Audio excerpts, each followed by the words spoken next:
Hello സുഹൃത്തുക്കളെ, നമസ്കാരം. എല്ലാവർക്കും നല്ലൊരു ദിവസം നേരുന്നു. നമ്മളൊക്കെ പറയുന്ന ഒരു കാര്യമാണ് ഞാൻ എന്ന അഹംഭാവം, അല്ലെങ്കിൽ എൻ്റെ, എനിക്ക് എന്നൊക്കെ. യഥാർത്ഥത്തിൽ ഞാൻ എന്നത് ഞാൻ മാത്രമാണോ? അല്ല എന്നാണ് അതിൻ്റെ ഉത്തരം. ഒരു കൊടും കാട്ടിൻ്റെ ഉള്ളിൽ നിൽക്കുന്ന വൃക്ഷത്തിൽ അനേകായിരം പക്ഷികൾ കൂടുകൂട്ടുന്നത് പോലെ അനേകായിരം സൂക്ഷ്മജീവികൾ കൂടുകൂട്ടിയ അല്ലെങ്കിൽ അവർ വസിക്കുന്ന ഒരു സ്ഥലമാണ് ഞാൻ എന്ന എൻ്റെ ഈ ശരീരം. എൻ്റെ മുഖത്തും കൺപോളകളിലും തലയിലും തൊലിയുടെ പുറത്തും വയറിൻ്റെ അടിയിലും ഒക്കെയായി അനേകായിരം ചെറുജീവികളുടെ ഒരു ആവാസ കേന്ദ്രമാണ്.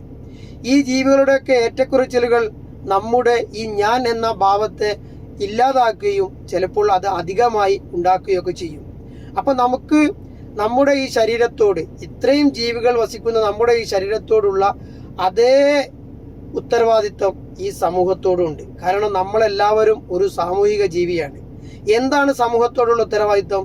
ഈ സമൂഹത്തിന് വിനയായിത്തീരുന്ന ലഹരി പോലെയുള്ള ആ ഉപയോഗത്തിൽ നിന്നും നമ്മൾ മാറി നിന്ന് ആ സമൂഹത്തിന് വഴികാട്ടിയായി, ആ സമൂഹത്തിൻ്റെ നേർവഴിയിൽ നയിക്കുന്ന ആളായി മാറുമ്പോഴാണ് ഞാൻ എന്ന വ്യക്തിത്വം അവിടെ ഉണ്ടാകുന്നത്. ഏതായാലും ഇത്രയേ ഉള്ളൂ. അടുത്ത വീഡിയോ വരുമ്പോഴേക്കും താങ്ക് യു.